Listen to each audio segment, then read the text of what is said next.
在准备今天对您的采访之前呢，我也特意读了一本书，就是这本，中国的启示哈。这本书是您和夫人一起撰写的，这封面应该是您和夫人在长城上拍的。书里面主要是写到了两位对于中国的一些观察和感受以及认知。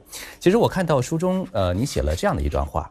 在欧洲，思考就是去区分；在中国呢，思考则是汇集。所以读完整本书，我能够感受到您对中国这种和而不同的理念是非常深入的理解的，而且其实还有很多不同的视角，让我们中国人看着都觉得耳目一新。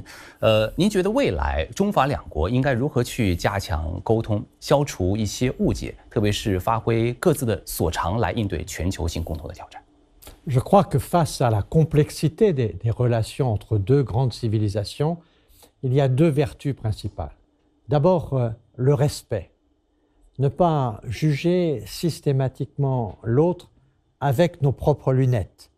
Il faut être attentif à ce qu'il peut y avoir des différences d'appréciation. Et je crois que dans nombreux cas de pensée, par exemple des concepts comme l'unité, comme la création, nous avons des approches différentes.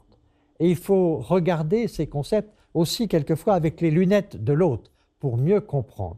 Ça, je crois que c'est important, c'est le respect qui fait que si la civilisation chinoise, après plusieurs millénaires, en est là où elle est, c'est qu'elle a une valeur qui vient du temps et tout ça, ça mérite le respect. Mais aussi, il faut essayer d'avoir des projets communs, de travailler ensemble. C'est en travaillant ensemble sur un certain nombre de projets communs que nous pouvons nous améliorer. Aujourd'hui, je crois que ce que nous avons fait avec l'accord de Paris sur la lutte contre le changement climatique peut être un sujet sur lequel les populations peuvent voir que nous avons des projets communs sur des valeurs communes. Donc je crois qu'il y a cette double nécessité d'avoir du respect et d'avoir ensuite une volonté de travailler ensemble. Les divergences, il faut les reconnaître. Il ne faut pas chercher à les cultiver sur la scène publique par des polémiques. Il faut pouvoir dire clairement les choses en face à face. Il faut pouvoir, avec confiance, pouvoir dire les désaccords que nous avons. Mais l'essentiel est d'essayer de pouvoir trouver des rapprochements. On ne fait pas souvent des grands progrès en mettant en permanence des difficultés sur le chemin. Il faut essayer de clarifier la route commune pour agir ensemble. Et c'est, je crois, ce qui est fait aujourd'hui par la diplomatie française et par la diplomatie chinoise. Quels sont nos chemins communs et comment, sur ces chemins communs, améliorer notre compréhension mutuelle. 刚才您提到了巴黎协定哈，这个是全人类在应对气候变化进程中有里程碑意义的一个文件。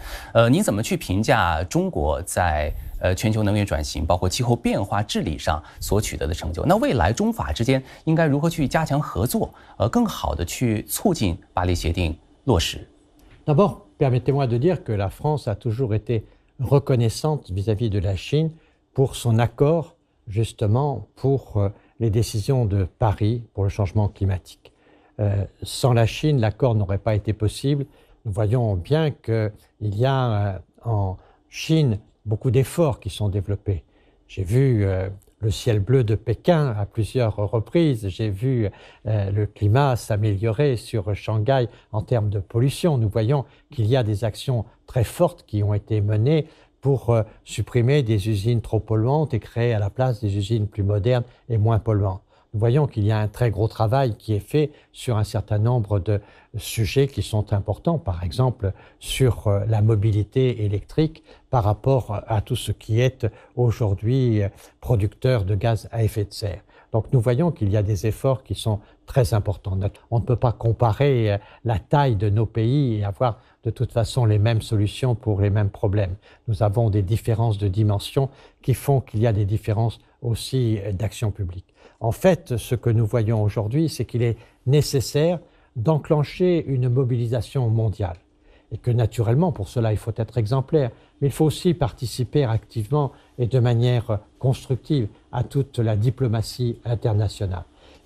的确啊，现在全人类面临着包括气候变化在内的一系列的挑战，我们必须有共同的愿景、共同的目标，才能够去创造更加美好的未来。习近平主席提出了构建人类命运共同体，您觉得这样的一个理念是否也是为世界的发展指明了方向？ Je pense que la planétisation des consciences est un sujet qui devrait rassembler un consensus international. Et cette planétisation des consciences aujourd'hui peut être le levier pour inventer un nouveau multilatéralisme qui fait vraiment de la défense de l'humanité par la protection de la planète la stratégie essentielle de la gouvernance mondiale.